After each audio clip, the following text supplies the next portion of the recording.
வணக்கம், welcome to the channel recipes desk. இன்றைக்கி நம்ம பேரிச்சம்பழம் ஊறுகாய் எப்படி செய்கிறதுன்னு பார்க்கலாம். இது வந்து இந்த இனிப்பு சுவை லைட்டாக இருக்கும், அதுக்கப்புறம் அந்த புளிப்பு சுவையும் இருக்கும், கார சுவையும் லைட்டாக இருக்கிறதுனால இந்த டேஸ்ட் ரொம்பவே நல்லாயிருக்கும்.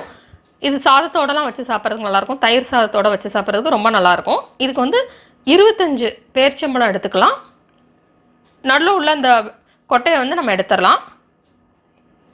எடுத்துகிட்டு இதை நல்லா சின்ன சின்ன துண்டாக நறுக்கிக்கலாம். இப்போ ஒரு கடாய் எடுத்துக்கலாம். எடுத்துகிட்டு அதில் தேவையான அளவு எண்ணெய் சேர்த்துக்கிடலாம். நான் இதில் 5 டீஸ்பூன் எண்ணெய் சேர்த்துருக்கேன். இப்போ எண்ணெய் நல்லா சூடாகட்டும். நெக்ஸ்ட் இதில் 1/4 டீஸ்பூன் கடுகு சேர்த்துக்கலாம். கடுகு பொரிஞ்சிடட்டும். நெக்ஸ்ட் இதில் 1/4 டீஸ்பூன் வெந்தயத்தூள் சேர்த்துக்கலாம். இந்த வெந்தயத்தூள் வந்து அதிகமாக சேர்க்கக்கூடாது, அப்புறம் அந்த டேஸ்ட் வந்து ஒரு மாதிரி கசக்க ஆரம்பிச்சிரும். அதனால் 1/4 டீஸ்பூன் மட்டும் சேர்த்துக்கோங்க. நெக்ஸ்ட் இதில்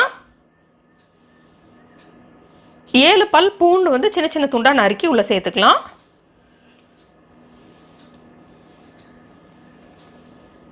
சேர்த்துட்டு அதை நம்ம ஃப்ரை பண்ணிக்கலாம்.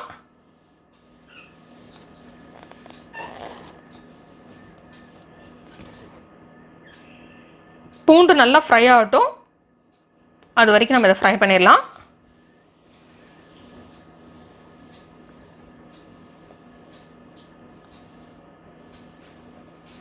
நெக்ஸ்ட் இதில் சின்ன சின்ன துண்டாக நறுக்கி வச்சுருக்கிற இஞ்சி சேர்த்துக்கலாம். இது வந்து நீங்கள் சின்ன சின்ன துண்டாக நறுக்கி சேர்த்துக்கலாம், இல்லைன்னா துருவியும் சேர்த்துக்கலாம். இஞ்சி பூண்டு ரெண்டுமே அப்படி தான்.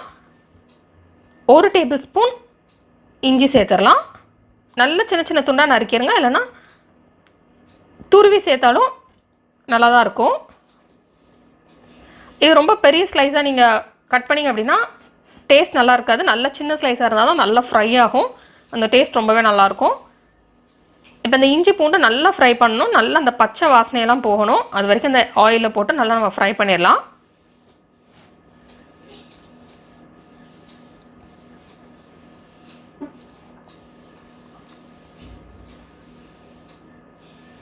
நல்லா லோ ஃப்ளேமில் வச்சு ஃப்ரை பண்ணிக்கலாம்.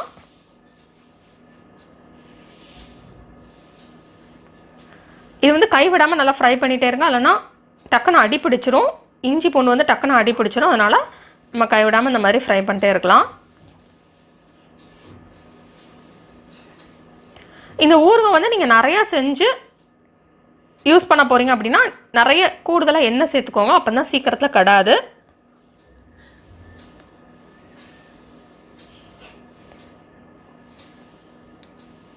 இப்போ இந்த இஞ்சி பூண்டு நல்லா ஃப்ரை ஆகிடுச்சு. நல்லா அந்த கலர்லாம் சேஞ்ச் ஆகணும், அது வரைக்கும் நம்ம இதை நல்லா ஃப்ரை பண்ணிடலாம்.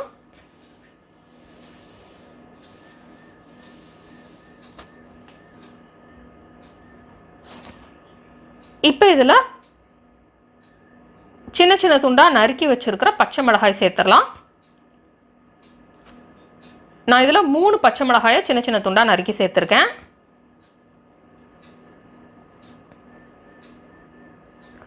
இதையும் நல்லா லோ ஃப்ளேமில் வச்சு ஃப்ரை பண்ணிடலாம்.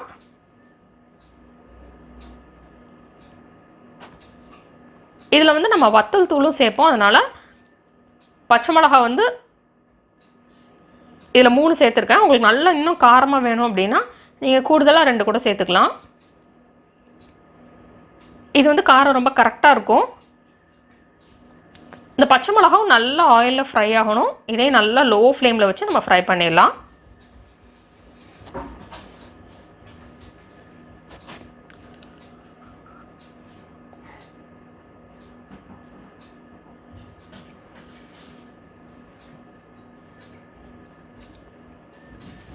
நல்லா அந்த பச்சை வாசனையெல்லாம் போகணும். இந்த பச்சை மிளகாவும் எவ்வளோ சின்ன துண்டாக நறுக்க முடியுமோ அவ்வளோ சின்ன துண்டாக நறுக்கி சேர்த்துக்கலாம்.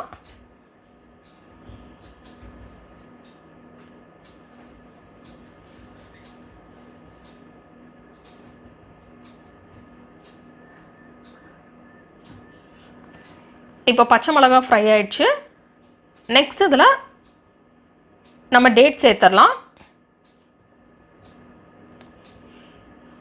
கொட்டையெல்லாம் எடுத்துகிட்டு நல்லா சின்ன சின்ன துண்டாக நறுக்கிடலாம்.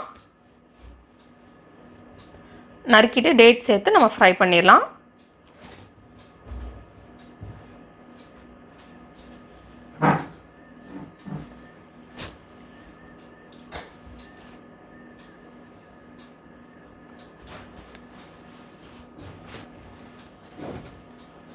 நெக்ஸ்ட் இதில் நம்ம புளித்தண்ணி சேர்த்துடலாம்.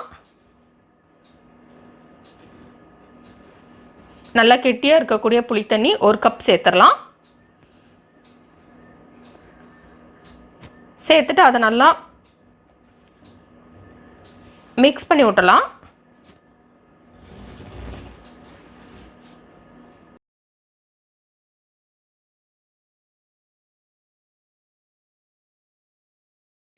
இது நல்லா கொதிச்சு நல்லா திக்காகி அந்த டேட்ஸோட மிக்ஸ் ஆகணும். அதனால் இதை கொதிக்க விட்டலாம். அது கூட நம்ம 1/2 டீஸ்பூன் மஞ்சள் தூள் சேர்த்துடலாம்.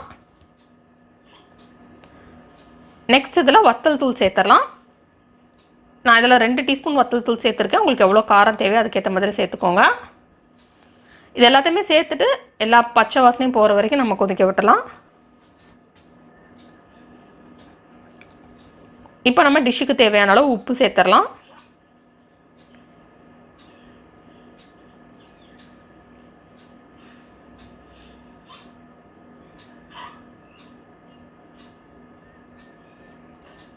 இப்போ இந்த தூள் வகைகள் புளித்தண்ணி எல்லாத்துல உள்ள பச்சை வாசனையும் போகணும்.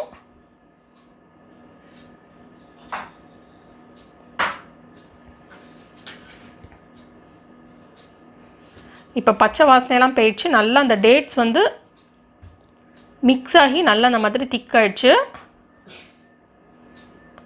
இதை வந்து நல்லா கெட்டியாக வர்ற வரைக்கும் நம்ம இதை ஃப்ரை பண்ணிடலாம். ஏன்னா தண்ணி பதமாக இருந்தது அப்படின்னா சீக்கிரத்தில் கெட்டு போயிடும்.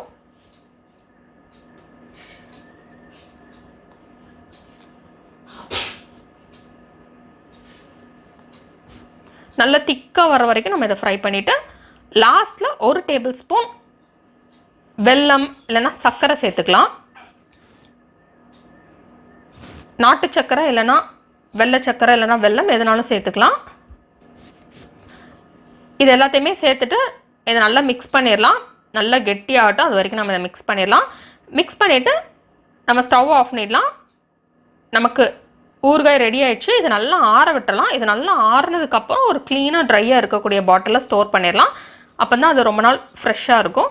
இந்த ரெசிபி நீங்கள் வீட்டில் ட்ரை பண்ணி பாருங்கள். அந்த ரெசிபி உங்களுக்கு பிடிச்சிருந்தா லைக் பட்டன் கிளிக் பண்ணுங்கள். உங்கள் ஃப்ரெண்ட்ஸோட இந்த ரெசிபியை ஷேர் பண்ணுங்கள். மறக்காம இந்த சேனலுக்கு சப்ஸ்கிரைப் பண்ணிவிட்டு பக்கத்தில் இருக்கிற பெல் ஐக்கான் ப்ரெஸ் பண்ணிக்கோங்க. அப்போ தான் நான் இனிமேல் போடுற வீடியோஸ் எல்லாமே உங்களுக்கு உடனுக்குடன் கிடைக்கிறதுமே மிஸ் பண்ணாமல் இன்ஸ்டண்ட்டாக பார்க்க முடியும். இந்த ரெசிபியை ட்ரை பண்ணிவிட்டு எப்படி வந்திருக்கு அப்படின்றது கீழே கமெண்ட்ஸ் பாக்ஸில் மறக்காமல் சொல்லுங்கள். மேலும் இந்த சேனலோட இணைந்திருங்கள் புதிய புதிய ரெசிபிகளுக்காக.